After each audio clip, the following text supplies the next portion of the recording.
we on? I worked out on Friday that I've got 11 years, 11 months, and 7 days until retirement. That's 4,360 days. It's so far into the future, in fact, that by tomorrow I will have forgotten about it. At least I hope I will have forgotten about it. Otherwise, the next 11 years, 11 months and 7 days are going to be rather time-consuming. In today's Gospel, we're told of a man who had waited for 38 years for healing. I can barely comprehend what 12 years of waiting is like.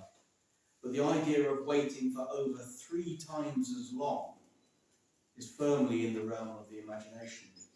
And in this case, it's not simply a matter of going about one's daily business while waiting for something joyful to happen in the future. This man's daily business was waiting. We're told that the man had nobody to carry him into the water, so that whenever the healing miracle was about to happen, he was unable to reach the pool in time, and so missed his opportunity. And so he waited, and waited, and waited. The early commentators on the Gospel took 2 alternative views of the man's situation.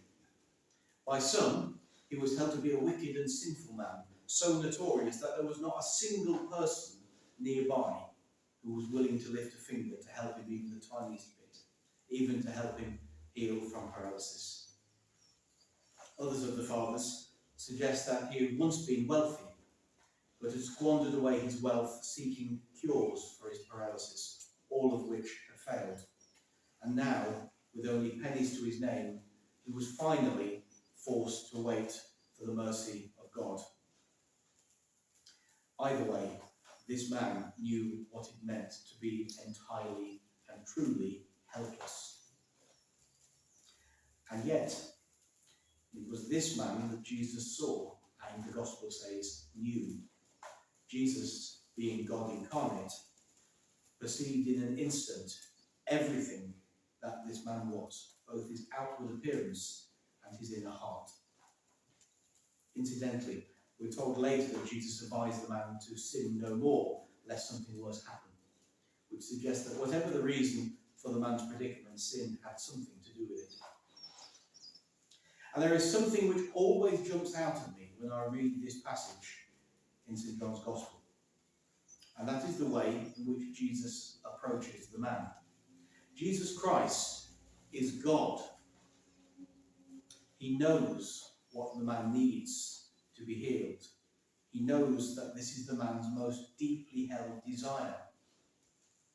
And yet he does not impose himself. Rather, he seeks permission. This is an extraordinary situation. The second person of the Holy Trinity, by whom and for whom and in whom all things have existence, asks permission of one of his creatures. To the world, this is madness. And yet, most of the time, when Jesus interacts with someone, he asks permission before doing something to them. He doesn't always. Sometimes he immediately shows who really is boss, but usually he asks first. What does this tell us? Well, it tells us one really important thing. It tells us that God is personal. He is not simply a force of nature or a mystical energy that is without personality.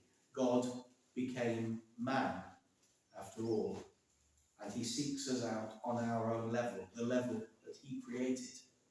We have to interact with him. He seeks our consent to enter our lives and transform us. This, then, is what it means to have a spiritual life. It has to be positive and active, not negative and passive.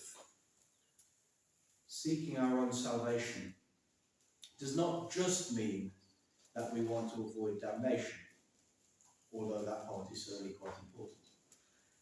Seeking our salvation means to strive to be found worthy of paradise. We are not trying to escape a potential fate.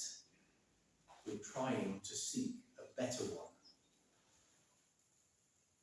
As with every part of the Gospels, this story is not only a historical account of the power of Jesus Christ our God, it's an invitation to apply its message to our own lives. What paralyzes you?